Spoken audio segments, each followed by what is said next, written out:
guys, Man Lemke here with Through Gamer Goggles, and yeah, the microphone's on. That's good. It's good, right? Day 4, 5 of Gen Con. 6 for him, maybe 7. Oh yeah. You were here Sunday? Well, I was here Monday. I flew out Monday morning at 4 a.m. Gen Con is the best 8 days in gaming. The best 8 days in gaming. So he's not leaving today, that's a hint. Yeah. Anyway, I'm with L.Sutter, if you don't know who he is, and we are going to talk about almost everything Starfinder. All right, sounds good. Okay, so let's see here. What do I already know? I already know the classes, which maybe you guys don't know. So what are the classes going to be? Okay, so Starfinder, we've got all new classes. Even though the game is very similar to Pathfinder, we wanted to have new classes that, you know, represent a science fiction or science fantasy approach to things. So we've got the soldier, the operative, the mechanic, the mystic, the technomage, the technomancer, the Solarian, and the envoy. Do you want me to talk about what they all are, or? Yeah, I was going to ask you which one the monk was. Well, he's not there, is he? Well, no. I mean, so we didn't want to do direct parallels to things. So we've got some stuff like, you know, a soldier is, you know, in many ways similar to a, you know, fighter in the future, except that, you know, obviously things are different. You know, the game is much more ranged-based, even though there's still a lot of melee, because once everybody has guns and laser guns, you're naturally going to get that. But then there are other classes that are sort of brand new, like the Solarian really, I feel like, doesn't quite have a parallel in the current game. It's all about sort of balancing energy and entropy, you know, in this sort of like cosmic cycle. It's a very monastic approach to things, but what they're actually doing is they're more of like a psychic telekinetic kind of melee combatant, and so they're using all these powers that are either sort of gravity-based or like heat and light-based, and as you use one or the other in a given combat, though you sort of drift toward one end of the spectrum, and those powers get stronger, but the other end gets weaker, and so you're always kind of playing with that balance point of you know, what powers am I going to want to use 3 rounds from now, 4 rounds from now? Like, do I want to sort of power up, or do I want to stay in the middle and be versatile? So, like, I'm really excited about the mechanic behind that one. And then, yeah, we've got all sorts of other stuff. I mean, the Mystic is sort of your space oracle, but that can be anything from channeling a god's power to being, you know, the psychic police, or, you know, a space druid kind of person. We really are covering a lot of science fantasy ground. Okay, that's good. So how are the, of course, the skills are going to change. Yes. So have you started talking about how those are changing yet? Yeah, we've been, you know, consolidating some skills, introducing some new ones, you know, trying to figure out, like, okay, well, how do you know, how does computers and engineering work, you know, that sort of thing. But the whole system is very, I'd say 90% of the DNA of Starfinder is Pathfinder, maybe even more than that. So if you already know how to play Pathfinder, you'll pretty much know how to play Starfinder. You know, there's still feats and spells and classes and, you know, your ability score modifiers and everything. Like, the fundamental engine of the game is the same, but like some mathematical values have changed, some things have been streamlined, and then obviously, you know, like, technology is a much bigger part, which means that magic is a less prominent part, but it's still absolutely there. Yeah, I was going to say, so you have a technomancer. Yeah. Is he going to be more like a tinkerer?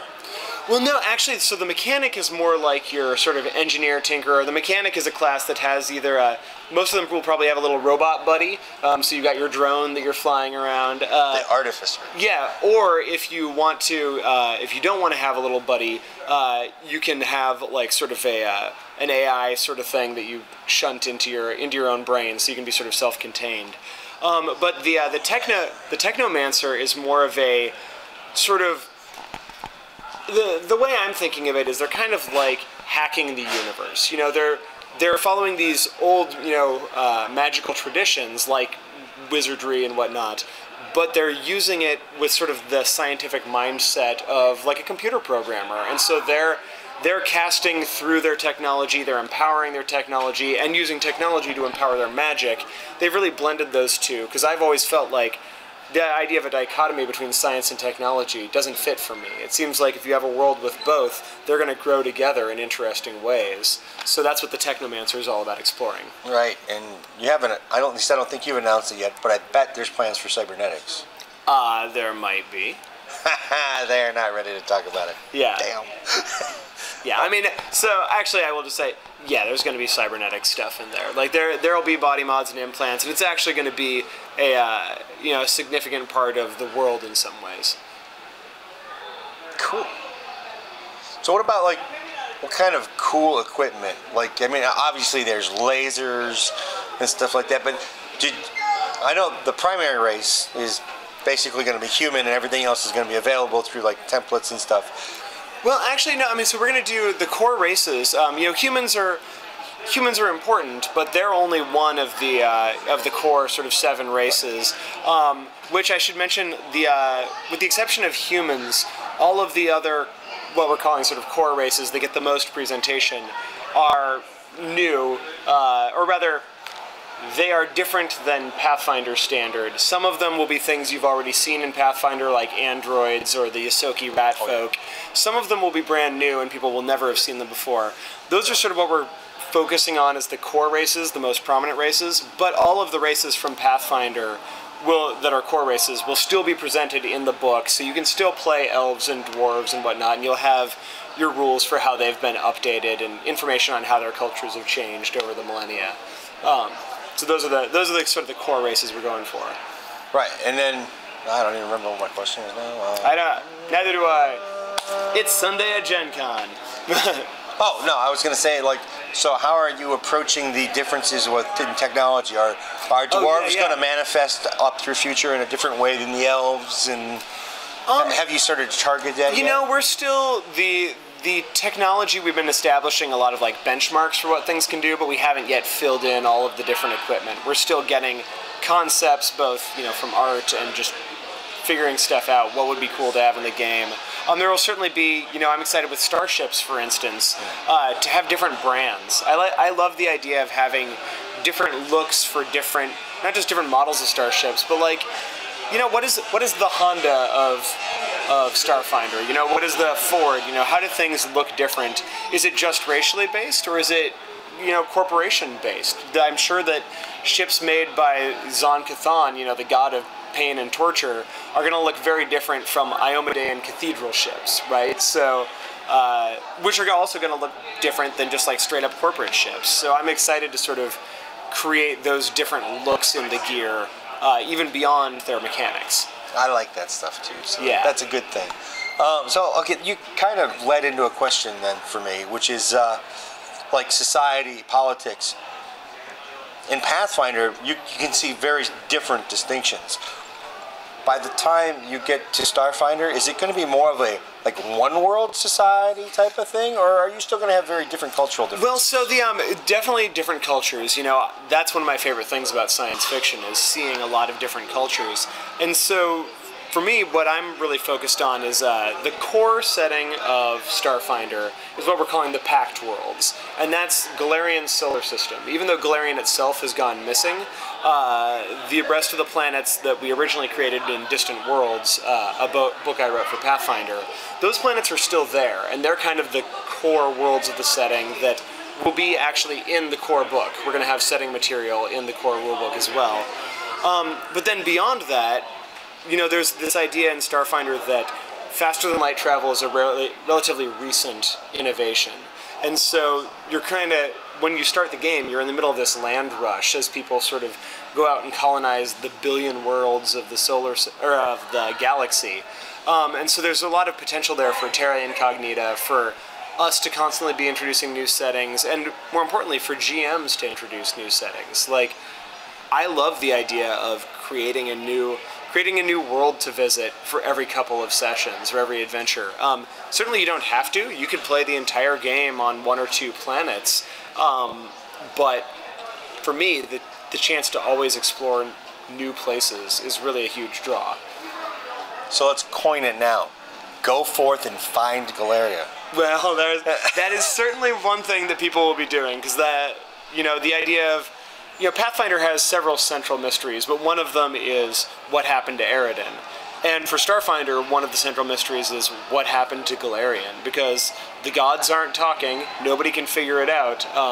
It's one of the things that started what we're calling the Starfinders, which are a very Pathfinder-like organization in Starfinder. That brings up another very solid point. How are you going to maintain, with the increased technology, the belief in gods? Well, the gods are real. That's the thing, is that the gods, the interesting thing, and I'm somebody, I've written 2 novels about atheism in Pathfinder. How do you be an atheist in a world where gods are objectively real? Any cleric walking down the street can go, hey, is God real? Let's ask him. Did any of them convert? Did any of the atheists convert? Probably not, because when you get right down to it, atheism in Pathfinder isn't really about not believing in the gods. It's about rejecting their sovereignty. It's saying, I'm going to keep my independence, regardless of all these things you could give me, I'm going to remain my own master. And they're very... Rahadumi don't really last very long unless they're pretty firm in that belief. So, anyway, yeah, there will still absolutely be gods in Starfinder. They're going to be, some of them will be familiar, some of them will be different, because obviously as you meet new alien races and whatnot, new gods are going to come to prominence. But yeah, they're still around. They've stepped back from the world a little bit from the days of Pathfinder. They're not... It's a very Greek approach. Yeah, they're not being as sort of direct in their meddling in, mortal affairs, but they're absolutely still there, and religious organizations are still going to be a big part of the system and the setting, both, in their secular capacity and in their magical capacity. Anything else you want to add? I think we did a really good job of talking about Pathfinder, or Starfinder. Yeah. Same difference. I think that's about it. If people want to talk more about this stuff, they can always come visit the new Starfinder message boards over at Paizo.com, or hit me up on Twitter at James L.Sutter. Oh, and they did a really cool playtest of the Starship battle rules that I didn't get to see, but I hear they went really well, so that's exciting. Yeah, well, we're excited to have that as well. Like, that's something we've never done before. Is that going to kind of like be a standalone game? Well, I mean, I think it's definitely designed to be part of the game, like part of the overall game, but it's robust enough that, yeah, I think it would be fun to just sit around and play Starship battles. So hopefully that sort of mini game will be something people are excited about. And maybe in the message boards you'll hear more about that too, because they're really kind of hush-hush right now. We're still a year out, and frankly, we're still making a lot of this stuff, so I don't want to promise anything that might change. Yeah, that could all change. They ninja'd everybody on that yesterday. But, yeah, so we're still working hard, and we're really excited to bring it out next year at Gen Con. I'm excited. I think I joked with somebody about this last year. I mean, I even think I got to go back and look, but I think when I interviewed Eric last year, I said, "So when are you guys going to do Starfinder?" I almost think I said Starfinder. You probably, I mean, the idea and the name have been around for years. It's just Eric finally said, "You know what? Now's the time. Let's do this." And in a great many ways, it doesn't take away from what you're already doing. I mean, it's a really good marketing. Yeah, and I should point out, this is in addition to Pathfinder stuff. We're going to have a Starfinder Adventure Path. That does not replace Pathfinder Adventure Path. All of these books that we're doing are in addition, and Starfinder, I should also note, is going to have a lot fewer books than Pathfinder. Yeah, in our Origins interview with Eric, he talks about that. If you guys want to watch that, he also, it's only one subscription, right? Yes, exactly. Yeah, it's only going to be one subscription. So it's going to be significantly less, at least for the first year, 2, 3. Yeah. It all depends. I mean, we hope you guys love it and it becomes huge, but the idea is really for us to keep it sort of slim enough that everybody who's interested can easily, collect it all, stay abreast of everything, and not feel overwhelmed by the amount of rules. Yep. And that's an excellent thing. So, thank you, James. Well, thank you very much. It was a pleasure. Likewise. We haven't talked in nearly 3 years now, I think, but it's good. Good to see you. Thank you, guys. I couldn't be here without you. Yeah. They couldn't be either. Yeah. See y'all next year. See ya.